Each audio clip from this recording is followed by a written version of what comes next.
नमस्कार, मैं जितेंद्र शर्मा और आप देख रहे हैं मेरा lawyer Jitendra Sharma YouTube channel. दोस्तों, कानून की जानकारी हम हमारे चैनल पर आपको देने लग गए हैं और हमने ये एक नियमित सिस्टम बना लिया है कि आपको लगातार नए नए कानून की जानकारी, नई नई धाराओं की जानकारी हम आपको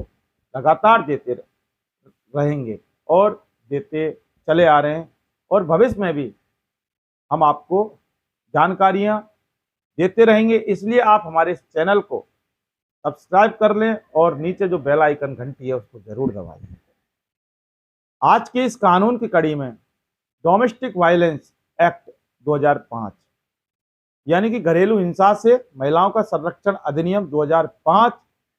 के तहत एक ऐसी धारा हम आपको बताएंगे जो धारा महिलाओं के जीवन के लिए बहुत काफी कारगर सिद्ध हुई है। यानी कि जब मजिस्ट्रेट महिला के फेवर में, महिला के पक्ष में जब कोई आदेश दे देते हैं तो फिर उस आदेश की जब पालना जो उसका पति या प्रत्यर्थी व्यक्ति नहीं करता है तो फिर ऐसे में महिला के लिए क्या ऑप्शन है, महिला के लिए क्या रेमेडी है और कानून के तहत यानी कि जो अधिनियम है 2005 डीवी एक्ट का, उसके तहत क्या रेमेडी महिला को है कि जब वो उसका पति या प्रत्यर्थी कोर्ट के आदेश की पालना नहीं करता। अब तो ऐसी स्थिति में डीवी एक्ट 2005 की जो धारा 31 यानी कि सेक्शन 31 ऑफ डीवी एक्ट 2005, ये एक ऐसी धारा है जो महिला के लिए ये बोल सकते हैं कि रामबाण औषधि का काम करती है। यानी कि सीधा शब्दों में अगर बताया जाए कि प्रतिवादी द्वारा सुरक्षा आदेश या फिर अंतरिम सुरक्षा आदेश का उल्लंघन जब भी प्रतिवादी यानी प्रत्यर्थी करता है तो वो फिर एक बहुत बड़ा अपराध होता है। और ये जो अपराध होता है ये इतना गंभीर अपराध होता है, इसके लिए एक अवधि के लिए कारावास की सजा का प्रावधान है या फिर 1 वर्ष के लिए उस सजा को बढ़ाया जा सकता है या फिर जो आर्थिक जुर्माना जो 20,000 तक होता है या फिर दोनों, यानी कि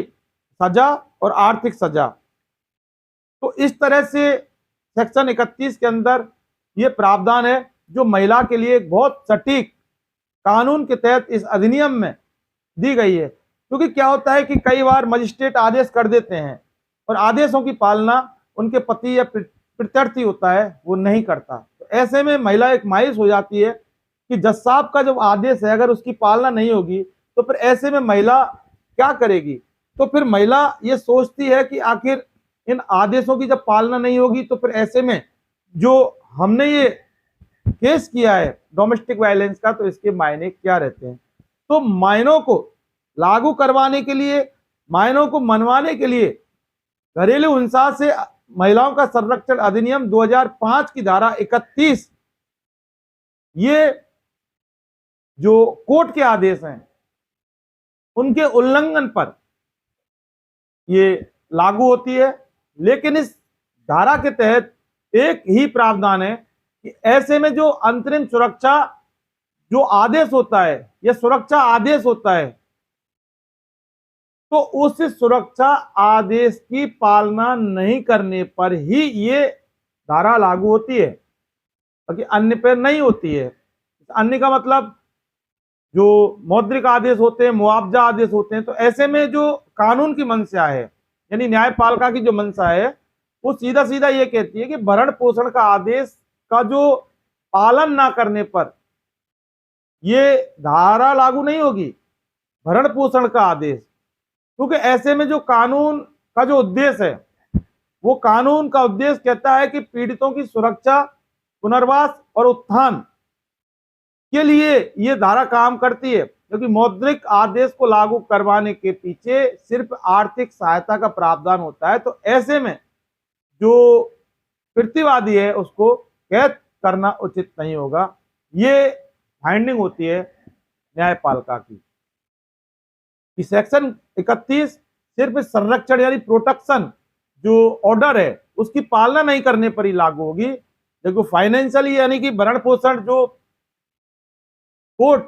पेट भरने के लिए जो जो राशि का आदेश करता है, भरण पोषण की राशि का जो आदेश करते हैं, उसकी पालना नहीं करने पर ये सेक्शन 31 इस अधिनियम के तहत लागू नहीं होती है, ऐसा कोर्ट और कानून के तहत ये निर्धारित किया गया है। लेकिन ऐसे में अगर सुरक्षा आदेश की पालना नहीं होने पर भी अगर महिला के लिए इतनी बड़ा अगर ये धारा है, तो फिर ये महिला के लिए